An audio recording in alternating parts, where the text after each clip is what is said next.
ಅಯೋಧ್ಯೆ ರೈಲಿಗೆ ಬೆಂಕಿ ಹಚ್ಚುವಂತಹ ಬೆದರಿಕೆ ಹಾಕಿದಂತಹ ವ್ಯಕ್ತಿ ಅರೆಸ್ಟ್ ಆಗಿದ್ದಾನೆ.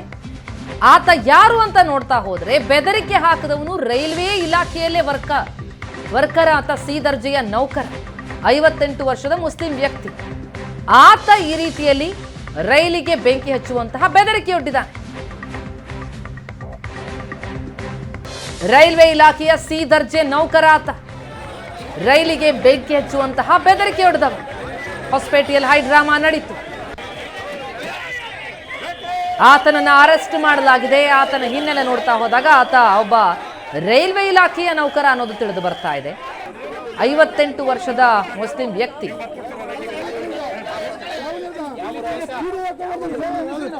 ಬೆದರಿಕೆ ಹಾಕಿದವನನ್ನ ಈಗ ಅರೆಸ್ಟ್ ಮಾಡಿದ್ದಾರೆ.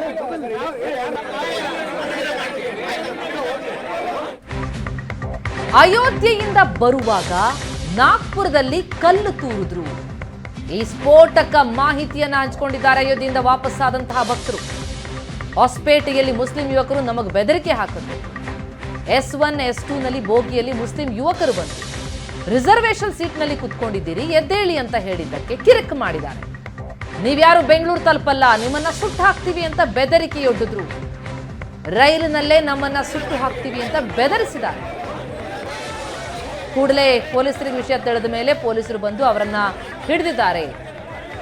ಹೊಸಪೇಟೆಯ ಕಾರ್ಯಕರ್ತರು ನಮ್ಮ ನೆರವಿಗೆ ಬಂದ್ರು ಅನ್ನುವಂತಹ ಮಾಹಿತಿಯನ್ನ ರೈಲಿನಲ್ಲಿ ಪ್ರಯಾಣಿಸ್ತಾ ಇದ್ದಂಥವರು ಹಂಚಿಕೊಂಡಿದ್ದಾರೆ. ಅಯೋಧ್ಯೆ ಶ್ರೀರಾಮ ಮಂದಿರವನ್ನು ವೀಕ್ಷಣೆ ಮಾಡಲಿಕ್ಕೆ ತೆರಳಿದಂಥ ಮೈಸೂರಿನಿಂದ ತೆರಳಿದಂಥ ಮೊದಲ ರೈಲು ಈಗ ಮೈಸೂರಿಗೆ ವಾಪಸ್ ಆಗಿರ್ತಕ್ಕಂಥದ್ದು. ವಾಪಸ್ ಆಗುವಂಥ ಸಂದರ್ಭದಲ್ಲಿ ಬಳ್ಳಾರಿಯ ಹೊಸಪೇಟೆ ಬಳಿ ರೈಲ್ವೆ ಬೋಗಿಯಲ್ಲಿ ಗಲಾಟೆ ಕೂಡ ಸಂಭವಿಸಿರ್ತಕ್ಕಂಥದ್ದು. ಅಪರಿಚಿತರು ರೈಲಿನ ಬೋಗಿಯನ್ನು ಹತ್ತಿ ಅಲ್ಲಿ ಗಲಾಟೆ ಮಾಡುವಂಥ ಪ್ರಯತ್ನವನ್ನು ಕೂಡ ಮಾಡಿದರು. ಬನ್ನಿ, ಶ್ರೀರಾಮನ ದರ್ಶನವನ್ನು ಮಾಡಿರ್ತಕ್ಕಂತಹ ಭಕ್ತಾದಿಗಳು, ರಾಮನ ಭಕ್ತಾದಿಗಳು ನಮ್ಮ ಜೊತೆಗಿದ್ದಾರೆ. ಅವರ ಅನುಭವವನ್ನು ಕೂಡ ಕೇಳಿ ತಿಳ್ಕೊಳ್ಳೋಣ. ಎಲ್ಲರೂ ಕೂಡ ಮೊದಲ ಹಂತವಾಗಿ ಮೈಸೂರಿನಿಂದ ಅಯೋಧ್ಯೆಗೆ ತೆರಳಿದ್ದಂಥವ್ರು ದರ್ಶನವನ್ನು ಮುಗಿಸಿ ಈಗಾಗಲೇ ಕೂಡ ವಾಪಸ್ಸಾಗಿದ್ದಾರೆ. ಮಾತಾಡ್ಸೋಣ ಸರ್. ಈಗ ನಿಮ್ಮ ಅಯೋಧ್ಯೆಯ ಶ್ರೀರಾಮನ ದರ್ಶನ ಹೇಗಿತ್ತು ಸರ್? ತುಂಬ ಚೆನ್ನಾಗಿತ್ತು ಸರ್. ಮೋದಿಯವರು ತುಂಬ ವ್ಯವಸ್ಥಿತವಾಗಿ ವ್ಯವಸ್ಥೆ ಮಾಡಿದ್ದಾರೆ. ಟ್ರೈನಲ್ಲಿ ಅಷ್ಟೇ ಟ್ರೈನಲ್ಲಿ ಹೋಗ್ತಾ ಬರ್ತಾ ನಮಗೆ ರಾಜಾತಿಥ್ಯ ಥರ ಇತ್ತು. ಟ್ರೈನಲ್ಲಿ ಏನೂ ವ್ಯತ್ಯಾಸ ಆಗಲಿಲ್ಲ. ಒಂದು ಕಡೆ ನಾಗ್ಪುರಿಂದ ಮುಂದೆ ಹೋಗೋ ಜೋಧ್ಪುರಲ್ಲಿ ಒಂದಿಷ್ಟಪ್ಪ ಕಲ್ಲು ಬಿತ್ತು, ಒಬ್ಬರಿಗೆ ಕೈಗೇಟಾಯಿತು. ಅದು ಬಿಟ್ಟರೆ ಹೊಸಪೇಟೆಯಲ್ಲಿ 3 ಜನ, ಇಬ್ಬರು ಫಸ್ಟು ಟ್ರೈನ್ ಮುಸಲ್ಮಾನರು ಬಂದು ಟ್ರೈನಲ್ಲಿ ಪಾಸ್ ಆಗಬೇಕಾದ್ರೆ ಕೋಚ್ ನಂಬರ್ 2ರಲ್ಲಿ ಪಾಸ್ ಆಗಬೇಕಾದ್ರೆ ಜೈ ಶ್ರೀರಾಮ್ ಅಂತ ಕೂಗ್ತಾಯಿದ್ದು.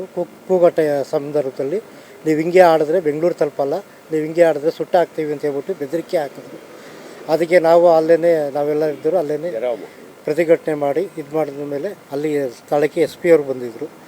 SP ಅವರು ಬಂದು ಇದು ಮಾಡಿದ FIR ಆಗಿದೆ ಅಂತ ಹೇಳ್ತಾರೆ. ನಮಗೆ ಖಚಿತ ಮಾಹಿತಿ ಇಲ್ಲ ಅದು ಸರ್. ಅದೇ ಪರ್ಟಿಕ್ಯುಲರ್ ಆಗಿ ಹೊಸಪೇಟೆ ಹತ್ರ ಗಲಾಟೆ ಆಯಿತು ಅಂತಂದ್ರು, ಏನಾಯಿತು ಆ ಸಂದರ್ಭ ಏನು ಸರ್? ಅಲ್ಲಿ ಹೊಸಪೇಟೆ ಹತ್ರ ನಿಂತಿದ್ದಾಗ ಕಾಫಿ ಟೀ ಕುಡಿಯೋಕ್ಕೆ ನಿಂತಿದ್ವಿ. ಅವರು ಟ್ರೈನವರು ನೀರೆಲ್ಲ ತುಂಬಿಸ್ಕೋಬೇಕಾಗಿತ್ತು ಕ್ಯಾಬಿನ್ಗೆ. ಆ ಟೈಮಲ್ಲಿ ಒಬ್ಬರು ಬೋಗಿಯಿಂದ ಪಾಸ್ ಆಗೋಕ್ಕೆ ಹೋಗಿದ್ದಾರೆ. ಆ ಟೈಮಲ್ಲಿ ಒಬ್ಬರು ಕೂತಿಯಾರಲ್ಲಿ ಕೂತಾಗ ಅವರು ಬೇರೆಯವ್ರು ಇಳಿಸ್ಯಾರಿದ್ದು ರಿಸರ್ವೇಷನ್ ಕಂಪಾರ್ಟ್ಮೆಂಟ್, ಹಾಗಾಗಿ ಹತ್ತಬಾರ್ದು ಇಳಿಬೇಕು ಅಂದಾಗ ಇಳಿದ್ಬಿಟ್ಟು ನಾವು ಬೆಂಕಿ ಹಚ್ತೀವಿ, ಅದೇಂಗೆ ಬೆಂಗಳೂರಿಗೆ ಹೋಗ್ತೀವಿ ಅಂತ ಹೇಳಿದ್ದಾರೆ. ಅದೆಲ್ಲ ಸ್ವಲ್ಪ ಸಣ್ಣ ಪುಟ್ಟ ಘಟನೆಗಳು. ಆಮೇಲೆ ಪೊಲೀಸ್ನವರು ಅದೆಲ್ಲ ಬಂದು ಸಾಲ್ವ್ ಮಾಡಿದ್ರು. ಪೊಲೀಸ್ನವರು ನಮಗೆ ತುಂಬ ಅಲ್ಲಿ ಸಹಕಾರಗಳನ್ನ ಕೊಟ್ಟು ಬೇಗ ಬಂದು ಯಾರು ಅವರು ಆ ಥರ ಮಾಡ್ತಾಯಿದ್ರು, ವೀಡಿಯೋ ಮಾಡ್ತಿದ್ರು, ಅವ್ರನ್ನೆಲ್ಲ ಹಿಡಿದು ಅವ್ರನ್ನ ಅರೆಸ್ಟ್ ಮಾಡ್ಕೊಂಡು ಹೋಗಿ ಅವ್ರ ಮೇಲೆ FIR ಹಾಕ್ತೀವಿ ಅಂತ ಹೇಳಿದ್ದಾರೆ. ಅಲ್ಲಿನ ಹೊಸಪೇಟೆ ಕಾರ್ಯಕರ್ತರು ಬೇಗ ಬಂದು ನಮಗೆ ಸಹಕಾರ ಕೊಟ್ಟು ಟ್ರೈನ್ನ ಬೇಗ ಹೊರಡೋ ರೀತಿ ಸಹಕಾರ ಮಾಡೋರು. ಅವ್ರ ಮೇಲೆ ನಾವು FIR ಫೈಲ್ ಮಾಡಿಸ್ತೀವಿ. ಅವ್ರನ್ನ ನಾವು ಕಸ್ಟಡಿಗೆ ತೊಗೊಂಡು ಮುಂದೆ ಅವ್ರಿಗೇನು ಫರ್ದರ್ ಏನಾಗಬೇಕು ಅದನ್ನು ನೋಡ್ಕೊಳ್ತೀವಿ.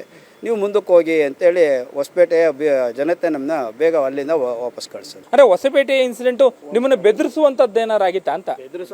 ಏನಾಗಿರಲಿಲ್ಲ. ಅವರು ಬೆದರಿಸುವಂಥ ಪ್ರಯತ್ನ ಪಟ್ಟಿದ್ರೆ ಅವ್ರ ಉದ್ದೇಶ ಇರ್ಬೋದು, ಆದರೆ ಆ ಥರದ್ದೇನೂ ಆಗಲಿಲ್ಲ. ಆಮೇಲೆ ಅವರು ಸ್ವಲ್ಪ ನಮ್ಮ ಸಂಖ್ಯೆ ಎಲ್ಲ ನೋಡಿ ಹೆದರ್ಕೊಂಡಿದ್ದಾರೆ. ಆ ಥರದ್ದೇನು ಸಂಗತಿಗಳೇನೂ ಆಗಲಿಲ್ಲ. ಆದರೆ ಉತ್ತರ ಪ್ರದೇಶ ರಾಮ ಮಂದಿರದ ಮಾತ್ರ ಅನೇಕ ಜನ ಹೇಳ್ತಾರೆ ಇವತ್ತು ಜೀವನವನ್ನು ಕಲ್ಪಿಸ್ಕೊಟ್ಟಿದ್ದಾರೆ ನಮಗೆ ಉತ್ತರ ಪ್ರದೇಶ ಮುಖ್ಯಮಂತ್ರಿಗಳು. ಒಂದು 25-30 ಸಾವಿರ ಜನ ನಾವು ಊರು ಬಿಟ್ಟು ಹೋಗಿದ್ವಿ. ಈಗ ಎಲ್ಲರೂ ನಾವು ಇಲ್ಲಿ ಬಂದು ನಾವು ನಮ್ಮ ಜೀವನ ನಡೆಸ್ತಾ ಇದ್ದೇವೆ, ನಮ್ಮ ಫ್ಯಾಮಿಲಿ ಎಲ್ಲ ನಡೆಸ್ತಾ ಇದ್ದೀವಿ. 25-30 ಸಾವಿರ ಜನ ಅಂತ ಅಂದರೆ ಹೆಚ್ಚು ಕಮ್ಮಿ ಆಟೋ ಡ್ರೈವರ್ಸ್ಗಳು ಅವರೆಲ್ಲರೂ ಇವತ್ತು ತಮ್ಮ ಜೀವನ ನಡೆಸ್ತಾ ಇದ್ದೀವಿ ಅಂತ ತುಂಬ ಸಂತೋಷವಾಗಿ ಅವರೆಲ್ಲರೂ ಹೇಳ್ತಾ ಇದ್ದಾರೆ. ಇದ್ರೆ ಈ ಥರ ಇರಬೇಕು. ನಾವು ರೋಡೇ ನೋಡಿರಲಿಲ್ಲ, ಅಂಥ ರೋಡ್ಗಳಾಗ್ತಾ ಇದ್ದಾವೆ. ಈಗ ಅಂಥ ಫ್ಲೇವರ್ಗಳಾಗ್ತಾ ಇದ್ದಾವೆ. ಇಷ್ಟರ ಮಟ್ಟಿಗೆ 1.5-2 ರಾಮ ಮಂದಿರ ಆದಮೇಲೆ ಈ ಥರ ಆಗುತ್ತೆ ನಾವು ಅಂದ್ಕೊಂಡಿರಲಿಲ್ಲ ಅಂತೇಳಿ ತುಂಬ ಜನ ಅಲ್ಲಿ ಆಟೋ ಡ್ರೈವರ್ಸ್ಗಳು ಅವರೆಲ್ಲ ತುಂಬ ಜನ ಖುಷಿ ಪಡ್ತಾ ಇದ್ದಾರೆ. ಈಗ ನಿಮ್ಮ ಸುವರ್ಣ ನ್ಯೂಸ್ ಕಡೆಯಿಂದ ನಾವು ಅಲ್ಲಿ ಅನುಕೂಲ ಮಾಡಿದಂಥವ್ರಿಗೆ ಒಂದು ಧನ್ಯವಾದಗಳನ್ನ ತಿಳಿಸ್ತಾ ಇದ್ದೀವಿ. ಸುವರ್ಣ ನ್ಯೂಸ್ನವರು ನಿಮ್ಮ ಕಡೆಯಿಂದ ಒಂದು ಧನ್ಯವಾದಗಳು ತಿಳಿಸ್ತಾ ಇದ್ದೀವಿ. ನಿಮಗೂ ಧನ್ಯವಾದಗಳು. ಕ್ಯಾಮ್ರಾ ಪರ್ಸನ್ ನವೀನ್ ಜೊತೆ ಮಧು ಎಂ ಚಿನ್ಕುರುಳಿ, ಏಷ್ಯಾನೆಟ್ ಸುವರ್ಣ ನ್ಯೂಸ್, ಮೈಸೂರು.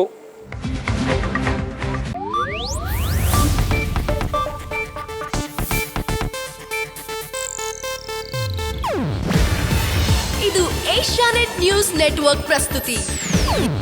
ನೀವು ನೋಡ್ತಿದ್ದೀರಾ ಏಷ್ಯಾನೆಟ್ ಸುವರ್ಣ ನ್ಯೂಸ್.